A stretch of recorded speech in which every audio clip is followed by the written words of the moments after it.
everyone, and welcome to A Day at the Races Candidate Forum, sponsored by the League of Women Voters of Winchester. My name is Susan Woodward, and I'm a member of the League's Steering Committee. It is my pleasure to introduce today's Candidate Forum, which features the candidates for 2 Board of Selectmen vacancies. Following the Board of Selectmen Candidate Forum at 3 p.m., there'll be a 30-minute opportunity for Winchester voters to meet and greet the uncontested candidates for town offices and town meeting member candidates for precincts 1 through 8. But before we begin, just a few words about the League of Women Voters. Membership is open to women and men, and throughout its 96-year history, the League has built a solid reputation for providing fair and enlightening candidate debates for the benefit of voters. In addition, our activities support informed participation in government and increased public understanding of major policy issues. Based on grassroots membership input, the League also seeks to influence public policy through education and advocacy. And now, I'm pleased to introduce our moderator, Patty Muldoon. She is from the Arlington League of Women Voters, and she is a trained League moderator. She has often moderated our Winchester candidate forums, and our League thanks her for her leadership. And she is now going to explain the format and the ground rules for today's candidate forum. Okay, Patty, thank you. Thank you so much.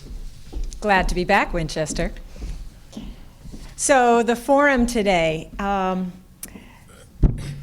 will present brief biographies of each candidate, and they will each have 60 seconds to give us their opening statements. We did flip a coin earlier to decide who will start first. Questions have been submitted by you, the public, in advance. So they will have 1.5 minutes to respond, and the other candidate will then have another, say, 30 seconds if they want to add some remarks to that. So we're not taking direct questions from the audience today at this forum. I might ask a follow-up question if something seems particularly relevant. And then they'll have a 1-minute closing statement. So I want to just say something about why there are 2 candidates in front of you instead of 3, because on your ballots that have already been printed, there are 3 names of candidates running for office. I'm going to read a statement from David Errico. David Errico announced that due to a threat against me and my family last week, I have suspended campaign activities. So Mr. Errico is no longer running for a seat on the board, even though you will see his name on the ballot. So that missing him today means that we can actually give your current Board of Selectmen members and candidates for that office a little extra time to go a little bit more in depth on those key questions.